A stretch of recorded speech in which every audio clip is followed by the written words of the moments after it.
Hi guys, I Tejas Gandhi from Sunmars Educations. I welcome to all of you in our YouTube channel. Today we learn force between two parallel conductors. So let's start the today sessions. First of all, I talk the force between two parallel conductor.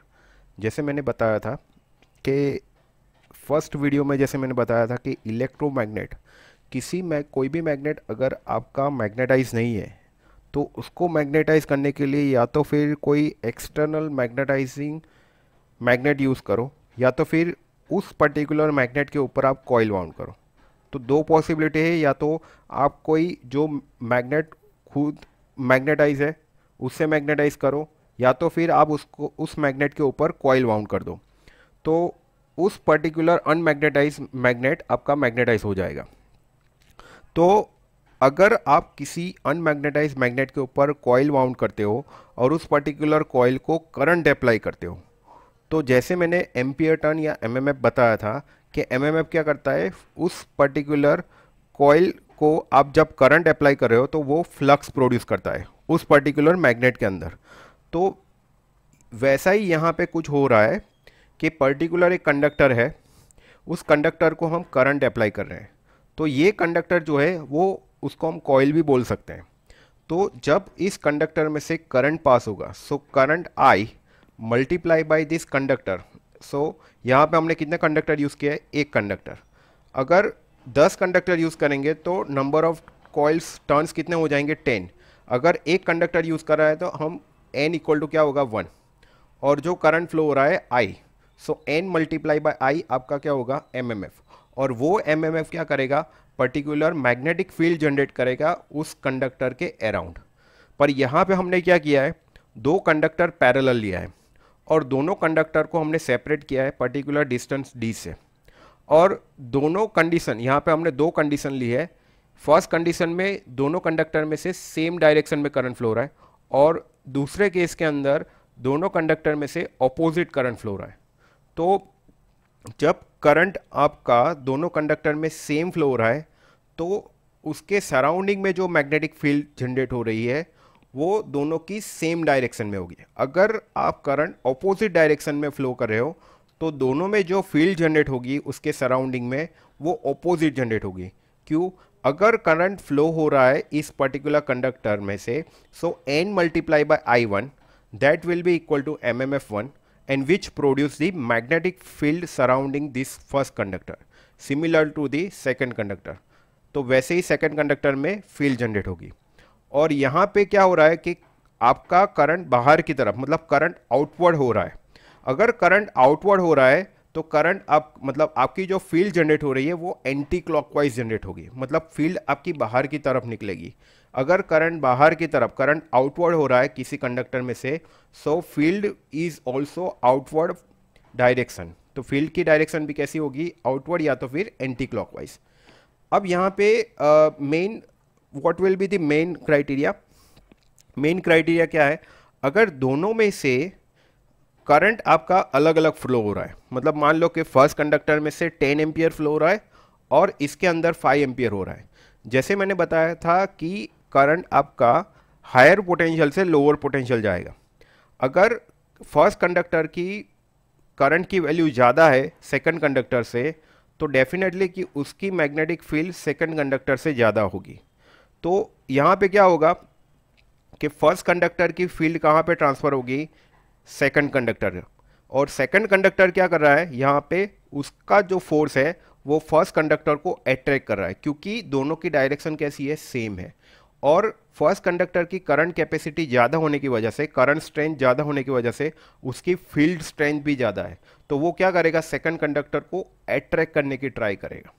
तो यहाँ पे आपका जो force generate होगा उन दोनों के बीच, net force, वो आपका attracting type net force generate होगा।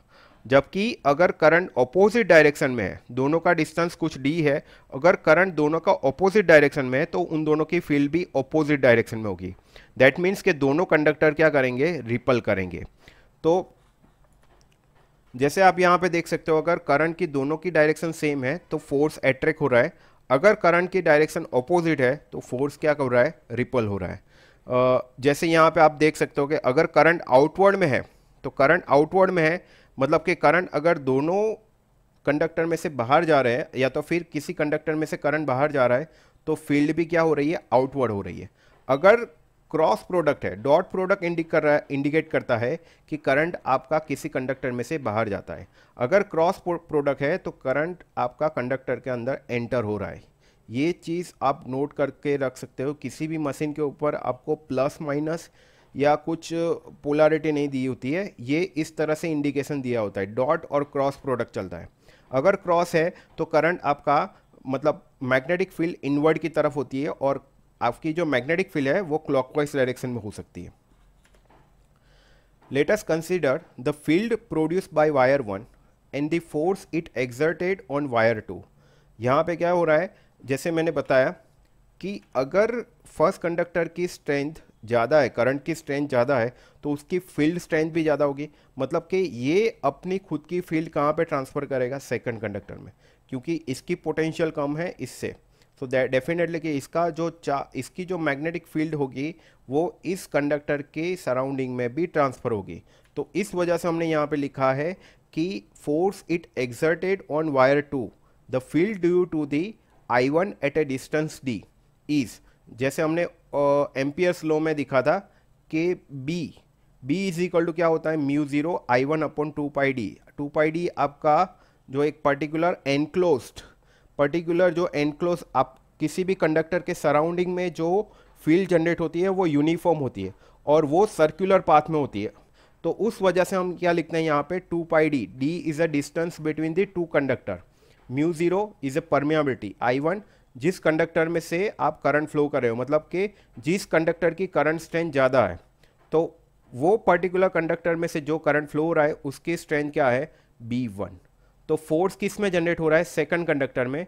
So force F2 it exert on a length L of wire 2 is given by, तो उसकी लेंथ कोई L है वायर 2 की, तो उसके अंदर कितना फोर्स F2 जनरेट हो रहा है, क्योंकि उसकी स्ट्रेंथ वायर 2 की स्ट्रेंथ या तो कंडक्टर 2 की स्ट्रेंथ कंडक्टर 1 से कम है उस वजह से। तो इस वजह से जैसे हम फ्लेमिंग्स लेफ्ट हैंड रूल में देखा था कि जैसे थंब इंडिकेट करता है आपका क्या करंट, थंब आपका इंडिकेट करता है फोर्स, फर्स्ट फिंगर इंडिकेट करता है magnetic field and second finger indicate करता है आपका करंट। तो जब किसी कंडक्टर को current carrying conductor is placed in a magnetic field it experience a mechanical force. तो इस वजह से as per Fleming's left hand rule के हिसाब से हमने यहाँ पे लिखा है F is equal to BIL sine theta. अगर थीटा की वैल्यू 0 है तो आपका फोर्स क्या हो जाएगा, 0। अगर थीटा की वैल्यू मैक्सिमम मतलब 90 डिग्री है तो फोर्स क्या हो जाएगा, मैक्सिमम। तो अगर हम यहाँ पे एज्यूम करें कि साइन थीटा की वैल्यू 1 है या तो फिर थीटा इक्वल टू 90 डिग्री है, तो आपका फोर्स कितना जनरेट होगा, F2 is equal to I2, मतलब कि करंट जो पास हो रहा है second conductor multiply by L length of conductor of second one and B1 the field, या तो फिर हम यहाँ बोल सकते हैं कि magnetic flux density of first conductor. तो जो फर्स्ट कंडक्टर अपनी फील्ड दूसरे कंडक्टर के अंदर ट्रांसफर कर रहा है, तो that why it can be produce the force on the conductor 2। ऐसा भी हो सकता कि अगर कंडक्टर 2 की स्ट्रेंथ, करंट स्ट्रेंथ कंडक्टर 1 के अंदर कंडक्टर 1 से ज़्यादा हो, तो उस टाइम पे आपकी फॉर्मूला क्या हो सकती है, F1 is equal to I1 multiply by L multiply by B2। Okay, the force on the wire are equal in magnitude, so we just write F for the magnitude F2। तो हम यहाँ पे लिख रहे हैं F की जगह क्या लिख रहे हैं, F2। So since wires are very long so force per unit length F by L, तो हम यहाँ पे कैलकुलेट कर रहे हैं F by L। So substitute the expression for B1 into equation 2 and rearrange the terms. तो हम यहाँ पे क्या कर रहे हैं कि इक्वेशन 2 की वैल्यू इक्वेशन 1 के अंदर सब्सटीट्यूट कर रहे हैं, मतलब कि जो B1 की वैल्यू है, B1 की वैल्यू जो है वो इक्वेशन 2 के अंदर सब्सटीट्यूट कर रहे हैं। तो क्या मिलेगा हमें, F इज इक्वल टू क्या मिलेगा, F2 की जगह हम क्या लिख रहे हैं, F लिख रहे हैं, और B1 की जगह क्या लिखेंगे, म्यू 0 I1 2πd। तो क्या मिलेगा, mu 0 I1 I2 L upon 2πd, mu 0 I1 I2 L upon 2πd। अगर फोर्स पर लेंथ कैलकुलेट करें तो F बाई L होगा, तो mu zero I1I2 L upon 2πd हो जाएगा। तो यहाँ पे हमने म्यू ज़ीरो की वैल्यू सब्सटीट्यूट की है, तो म्यू ज़ीरो की वैल्यू क्या होती है 4 × 10⁻⁷, so that why we can write mu zero value. And force per metre run of the conductor, तो क्या होगा पाई पाई कट हो जाएगा, 4 मतलब 2 × 10⁻⁷ I1I2 अपॉन डी हो जाएगा। अगर I1I2 की वैल्यू 1 एज्यूम कर ले और डी की वैल्यू भी 1 मीटर एज्यूम कर ले, तो आपका फोर्स कितना जनरेट होगा दो कंडक्टर के बीच 2 × 10⁻⁷ न्यूटन। मतलब ये आपका अट्रैक्टिंग टाइप फोर्स जनरेट होगा। अगर दो कंडक्टर पैरेलल में है और दोनों की करंट डायरेक्शन सेम है, तो उन दोनों के बीच कुछ अट्रैक्टिंग टाइप फोर्स जनरेट होगा। So I think all of you understood this theory. Thank you for watching my video.